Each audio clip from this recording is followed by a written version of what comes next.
la lumière et le chemin vers soi. Bienvenue sur l'esprit de Jung. Ici, nous explorons les profondeurs de l'âme pour donner un sens à votre histoire. Il existe des moments dans une vie qui ne ressemblent à rien d'autre. Des moments où quelqu'un entre dans votre univers et où quelque chose, au plus profond de vous, reconnaît cette présence avant même que votre esprit conscient ne puisse en formuler la raison. Ce n'était pas de l'imagination, ce n'était pas de la naïveté, ce n'était pas non plus une projection de vos désirs sur une réalité ordinaire. C'était une rencontre chargée de sens.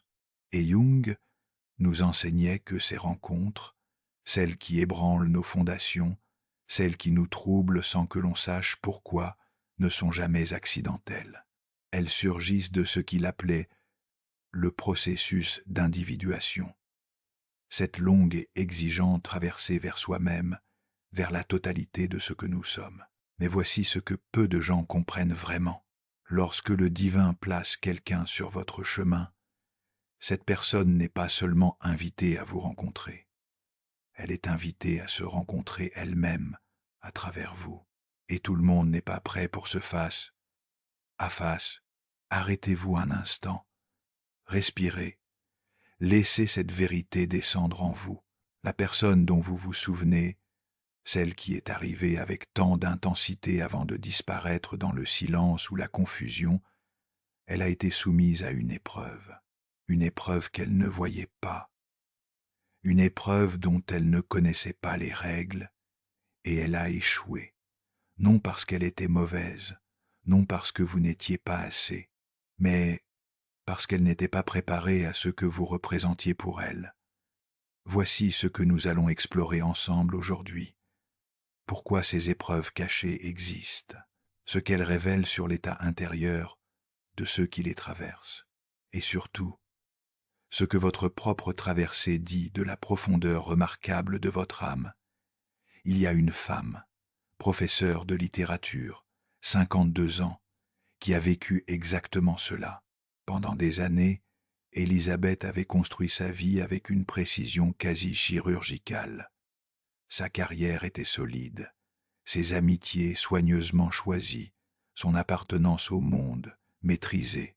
Elle aimait la beauté des mots, mais redoutait la beauté des émotions, ces émotions qui débordent, qui ne se laissent pas structurer en paragraphes propres.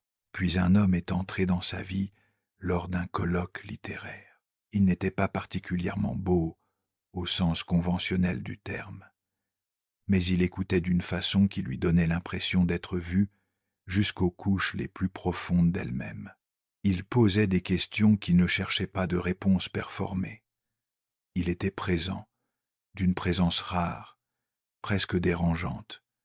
Élisabeth a commencé à ressentir une pression dans la poitrine, pas de la douleur, quelque chose de plus subtil, une contraction, comme si quelque chose en elle se défendait. Elle repoussait ses messages, quelques heures avant de répondre. Elle minimisait ses propres émotions devant lui. Elle devenait froide précisément au moment où elle ressentait le plus. Un soir, après une conversation téléphonique d'une intensité rare, elle a raccroché et s'est assise dans l'obscurité de son salon. La contraction dans sa poitrine était devenue presque physiquement douloureuse. Et dans ce silence, une pensée a traversé son esprit avec une clarté cruelle. Il me voit trop bien. Et si je ne méritais pas d'être vu ainsi? Cette pensée était le miroir. Cet homme lui tendait quelque chose de précieux, une connexion authentique, et sa première réaction était de la fuir. Elle a fui, progressivement, par degrés, avec l'élégance froide de quelqu'un qui sait habiller ses peurs en décisions raisonnables. Les messages sont devenus plus courts, puis plus rares, puis inexistants. Ce qu'Élisabeth n'avait pas encore compris, c'est que cet homme n'avait pas échoué à l'aimer. C'est elle qui avait échoué l'épreuve que sa présence lui avait offerte. L'épreuve de se laisser voir, l'épreuve de choisir la croissance plutôt que le confort du contrôle. Jung appelait cela la confrontation avec l'ombre, ces parties de nous que nous n'avons pas intégrées, ces blessures que nous n'avons pas guéries, se manifestent précisément dans les relations qui nous touchent le plus profondément. Et ceux qui nous touchent le plus profondément deviennent nos miroirs les plus impitoyables. Vous n'avez pas blessé cette personne, vous l'avez reflétée, et tout le monde n'a pas le courage de regarder son propre reflet. Prenons le temps de comprendre la mécanique de ces épreuves invisibles, parce qu'elles n'arrivent pas par hasard, et elles ne se déroulent jamais de façon bruyante. Le divin, ou ce que Jung nommait le soi, cette instance supérieure qui orchestre notre chemin vers la totalité, ne teste pas avec des fanfares. Il teste dans le quotidien, dans les petits gestes, dans la façon dont quelqu'un répond à votre vulnérabilité un mardi soir ordinaire, dans la façon dont il parle de vous quand vous n'êtes pas là, dans la façon dont il gère la profondeur émotionnelle que vous portez naturellement. Vous vous êtes présenté tel que vous êtes, sans masque, sans stratégie. Vous avez offert votre authenticité, ce cadeau rare que la plupart des gens passent leur vie à dissimuler, et vous l'avez offert librement. C'était l'épreuve pour elle. Comment allait-elle honorer ce qui lui était offert? Et la première façon dont elle a échoué, c'est qu'elle a choisi le confort de la distance plutôt que le courage de la présence. Pensez à ce que cela demande vraiment, être pleinement présent à quelqu'un de profond. Cela exige qu'on abandonne le contrôle, que l'on renonce aux mécanismes de défense soigneusement construits depuis l'enfance, que l'on consente à être transformé. Et la transformation, même désirée, fait peur. Elle fait peur parce qu'elle implique une mort partielle, la mort de l'ancienne version de soi. Elle n'était pas prête à mourir à cette partie d'elle-même. Alors elle a reculé. Ce recul n'était pas un jugement sur votre valeur. C'était le témoignage de sa propre immaturité émotionnelle, non pas comme une condamnation morale, mais comme une réalité psychologique. Elle n'avait pas encore développé la capacité de tolérer la profondeur sans prendre la fuite. Respirez. Sentez ce que cette vérité fait dans votre corps. Son départ ne dit rien de ce que vous valez. Il dit tout de ce qu'elle n'avait pas encore guéri en elle. La deuxième façon dont elle a échoué est plus subtile, mais tout aussi significative. Elle n'a pas protégé ce qui était sacré. Lorsque quelque chose de rare et précieux nous est confié, une connexion authentique, une âme ouverte, un cœur vulnérable, nous sommes testés sur notre capacité à en prendre soin, non pas à le posséder, non pas à le contrôler, mais à l'honorer dans sa particularité, dans sa fragilité, dans sa beauté. Elle a été testée sur la façon dont elle parlait de vous, sur la façon dont elle traitait vos sentiments comme des données à gérer ou comme des réalités vivantes à respecter. Elle a été testée sur sa capacité à défendre ce lien lorsque son propre ego murmurait des doutes. Et au lieu d'honorer ce que le divin avait déposé dans sa vie, elle l'a questionné. Elle a laissé la négligence s'installer, doucement, sans même s'en rendre compte, comme on laisse une plante rare mourir de soif parce qu'on oublie de la regarder. Jung nous rappelait que le mal dans les relations ne vient pas toujours de la malveillance. Il vient souvent de l'inconscience, de l'inattention, de ce refus de voir ce que l'on a devant soi. Dieu, ou le soi, remarque la négligence autant que la trahison délibérée. Voici maintenant une vérité sur laquelle nous devons nous arrêter un moment, car elle touche au cœur de tout ce que nous explorons aujourd'hui. Posez-vous cette question, doucement. Quand avez-vous pour la dernière fois ressenti dans votre corps cette certitude que quelqu'un vous voyait vraiment? Ne cherchez pas à analyser. Laissez simplement la mémoire de cette sensation revenir. Ce sentiment de reconnaissance, d'être vu, est l'un des besoins les plus fondamentaux de l'âme humaine. Et lorsqu'une personne reçoit ce cadeau et le néglige, elle ne néglige pas seulement vous, elle se néglige elle-même. La troisième façon dont elle a échoué et peut être la plus universelle et la plus tragique.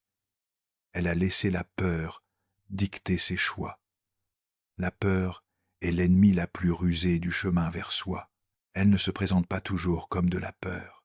Souvent, elle se déguise en sagesse, en prudence, en réalisme. Elle dit « mieux vaut ne pas trop s'attacher.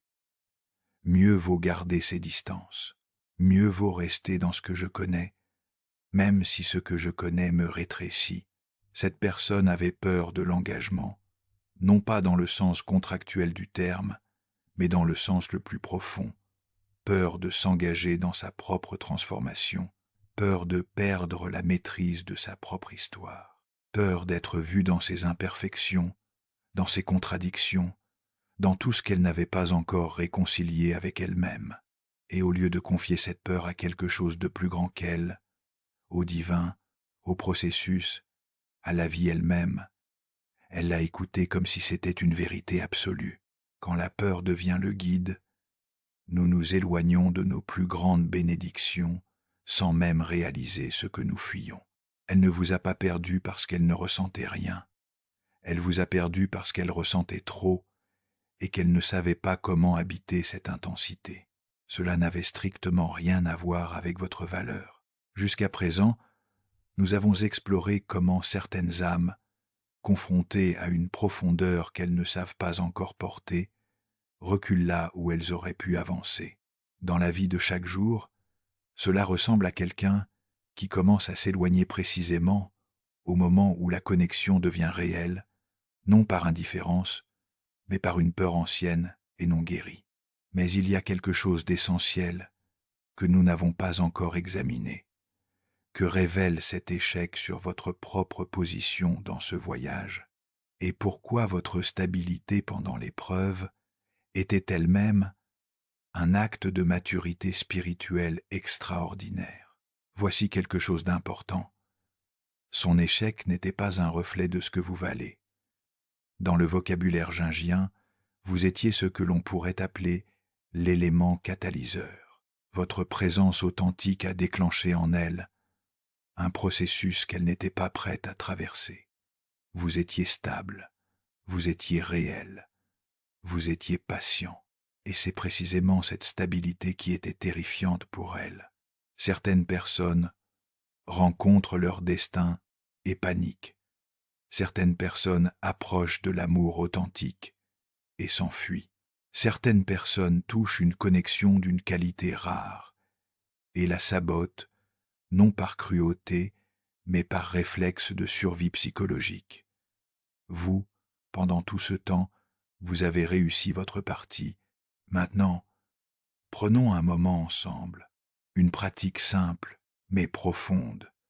Placez une main sur votre cœur, fermement, doucement. Sentez le mouvement de votre propre vie sous cette main. Respirez lentement vers le bas, comme si l'air descendait jusqu'au ventre. Retenez 3 secondes, puis laissez partir. Pensez à un moment de cette relation où vous avez choisi l'authenticité malgré la peur de ne pas être compris. Laissez ce moment remonter sans le juger.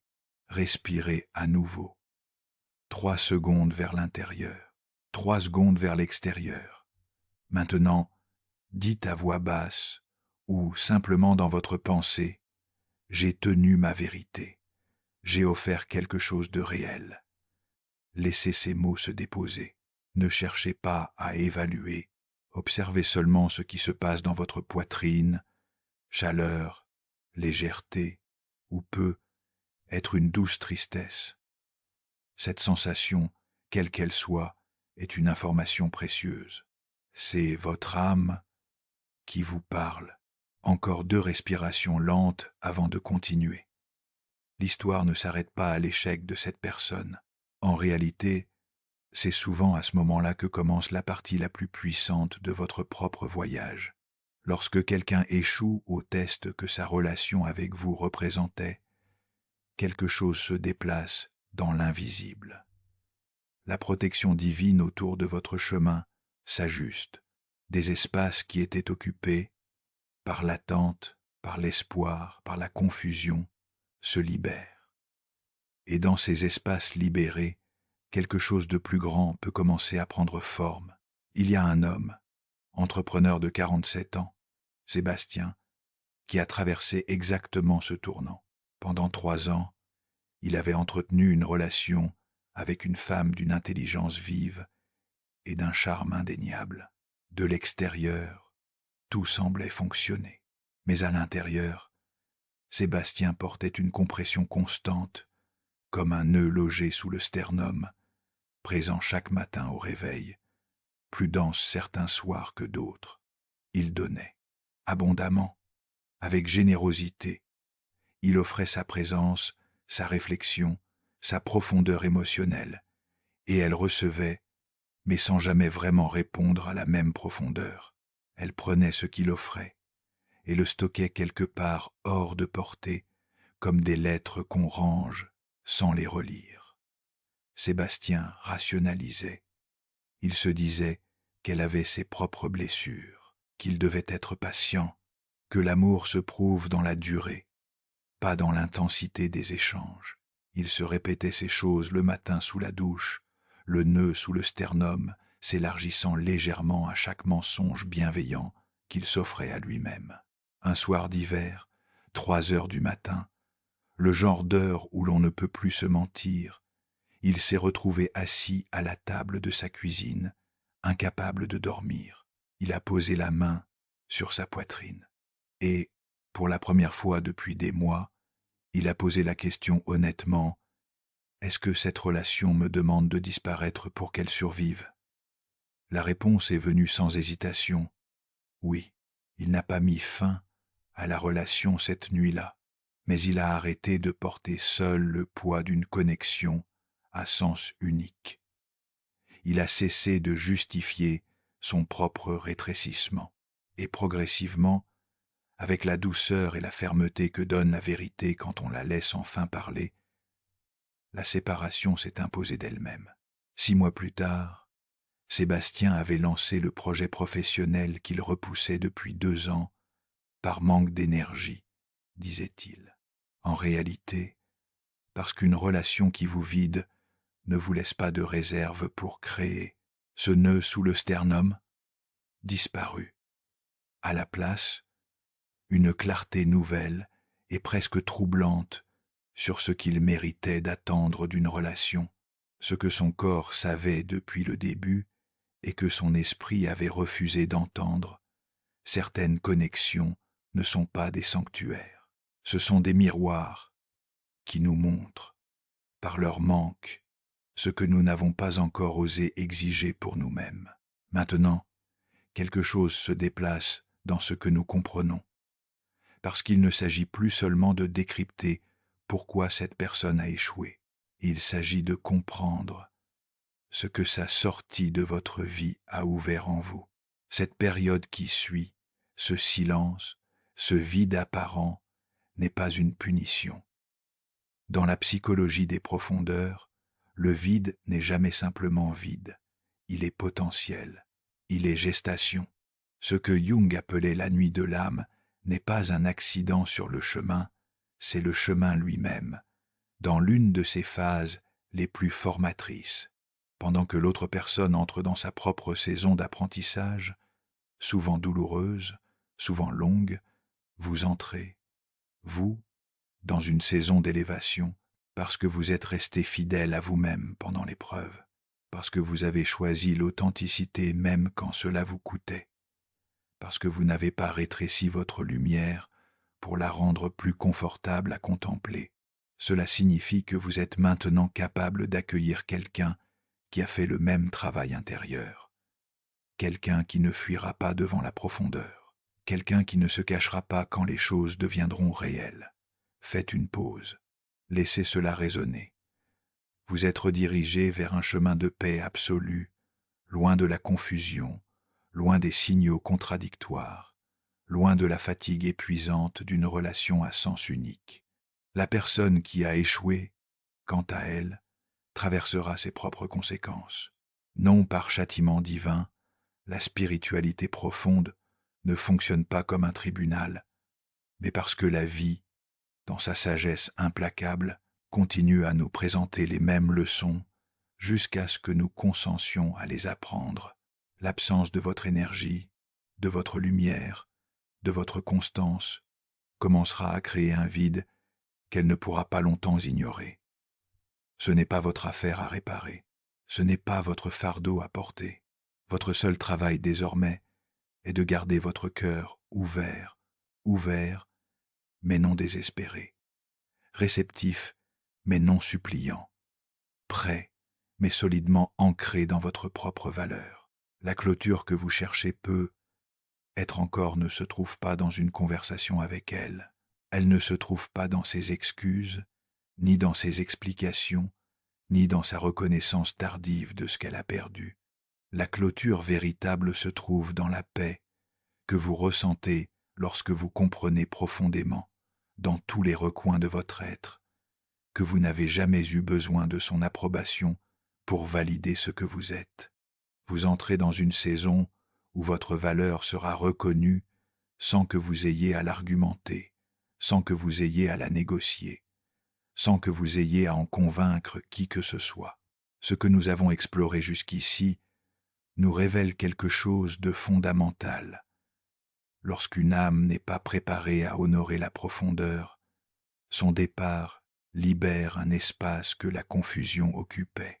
Concrètement, cela se manifeste dans ce moment où l'on cesse de vérifier compulsivement son téléphone, où l'on s'endort sans ce poids familier sur la poitrine. Mais il reste quelque chose d'essentiel à examiner. Comment reconnaître, lorsqu'elle se présente, la personne qui a réussi ses propres épreuves, et pourquoi cette reconnaissance sera d'une nature entièrement différente de tout ce que vous avez vécu jusqu'ici. Prenons maintenant un moment pour nous ancrer ensemble dans cette réalité. Une deuxième pratique. Installez-vous confortablement. Fermez les yeux si cela vous est possible. Imaginez votre cœur comme un espace, une pièce à l'intérieur de vous. Comment est-elle en ce moment? Encombrée, silencieuse, lumineuse ou sombre? Respirez profondément. En inspirant, imaginez que vous ouvrez doucement les fenêtres de cet espace. En expirant, laissez sortir ce qui n'a plus sa place. Maintenant, posez-vous cette question sans chercher à y répondre immédiatement. À quoi ressemblerait un amour qui ne demande pas que je me réduise? Laissez cette question flotter. Ne l'analysez pas. Observez simplement les images, les sensations, les mots qui surgissent spontanément. 3 respirations lentes. À chaque expiration, laissez partir un peu plus du poids de ce qui était. Quand vous êtes prêt, revenez doucement. Portez avec vous ce que vous avez entrevu. Après la guérison, et la guérison est un processus, jamais un événement unique, quelque chose d'extraordinaire commence. Le divin apporte quelqu'un qui a traversé ses propres épreuves, quelqu'un qui a regardé son ombre dans les yeux et qui a choisi la lumière malgré tout. Comment saurez-vous que c'est cette personne? Non pas parce que tout sera parfait, non pas parce qu'il n'y aura aucun défi, mais parce que quelque chose en vous se posera. Pas de façon dramatique.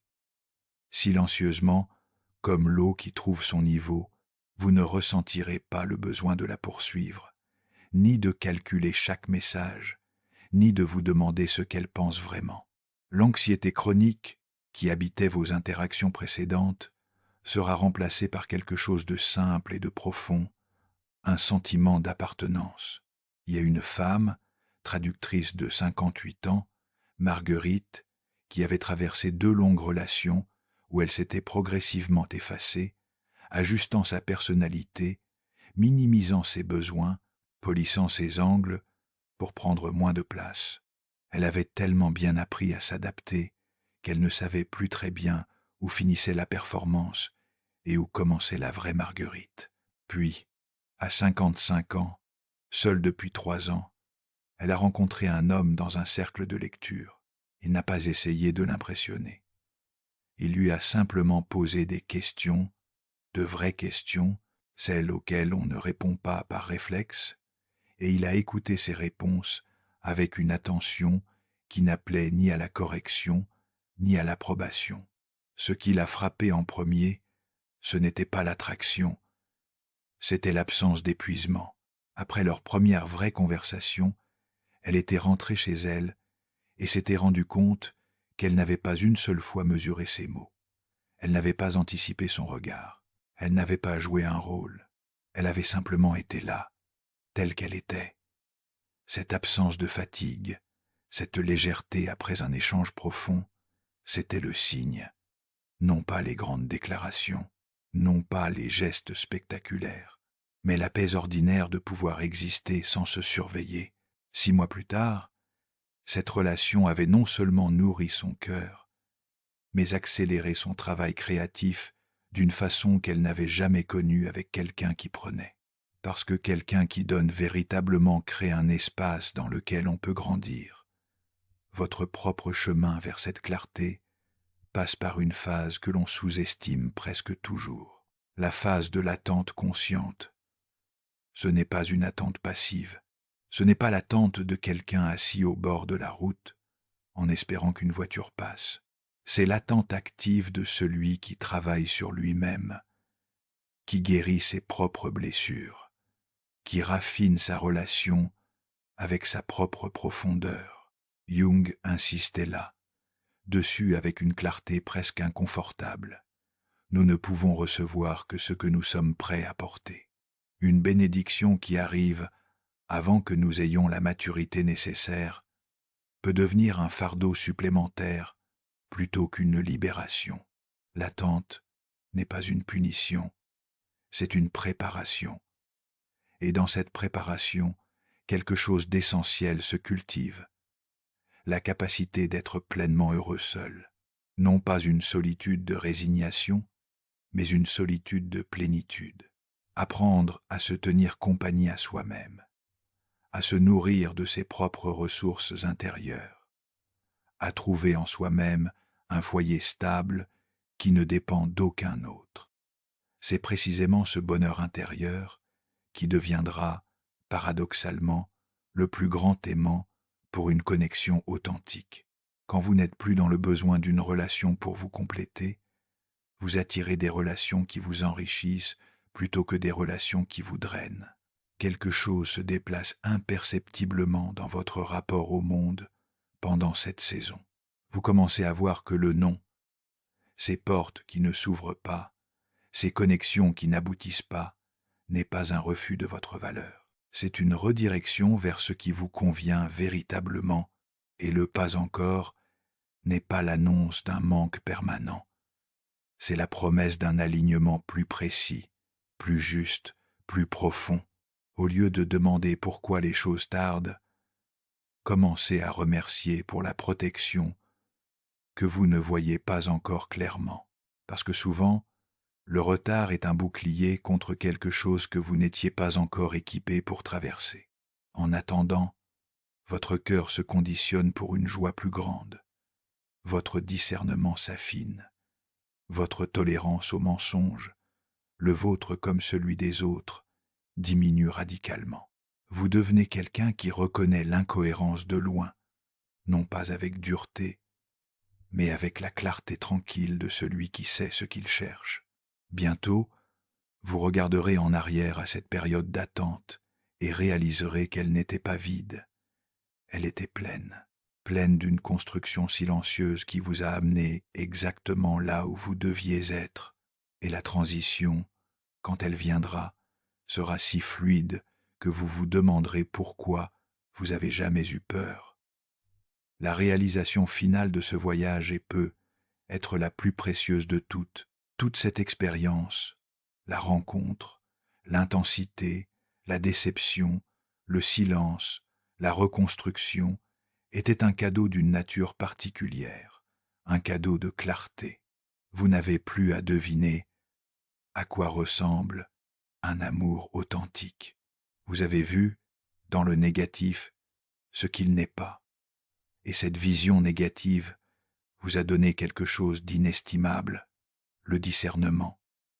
Ce discernement n'est pas de la méfiance, il n'est pas de la fermeture, c'est une intelligence émotionnelle gagné dans le feu de l'expérience réelle. Vous pouvez maintenant reconnaître l'inconstance dans ses premiers symptômes.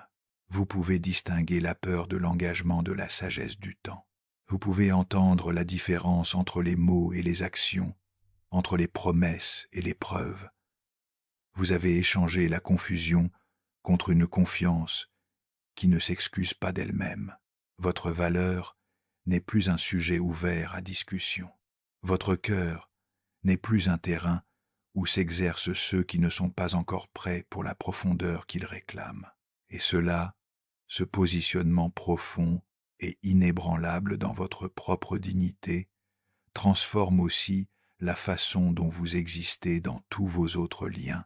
Avec vos amis, vous portez une écoute plus complète, parce que vous n'êtes plus absorbé par l'angoisse d'une relation déséquilibrée.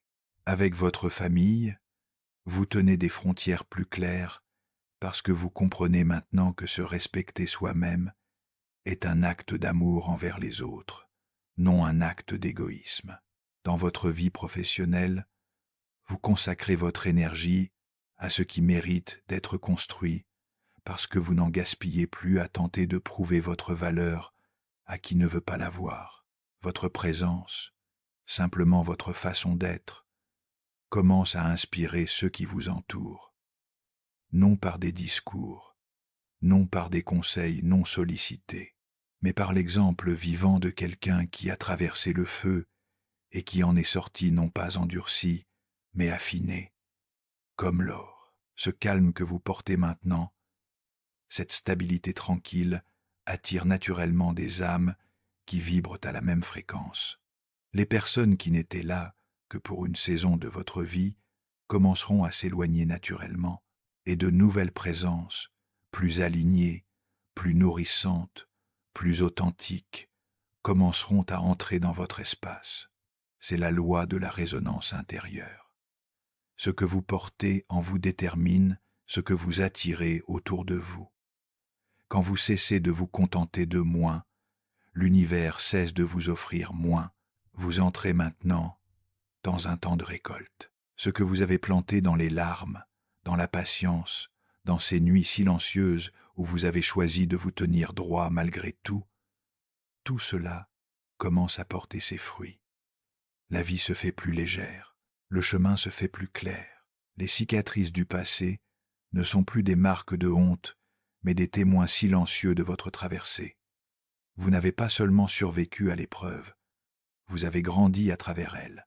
Et maintenant vous pouvez vous regarder, vraiment vous regarder, et reconnaître quelqu'un d'entier, quelqu'un de complet, non pas malgré ce que vous avez vécu, mais grâce à ce que vous avez choisi d'en faire. La personne qui s'est éloignée n'a pas seulement perdu votre présence, elle a perdu la chance d'assister à qui vous devenez.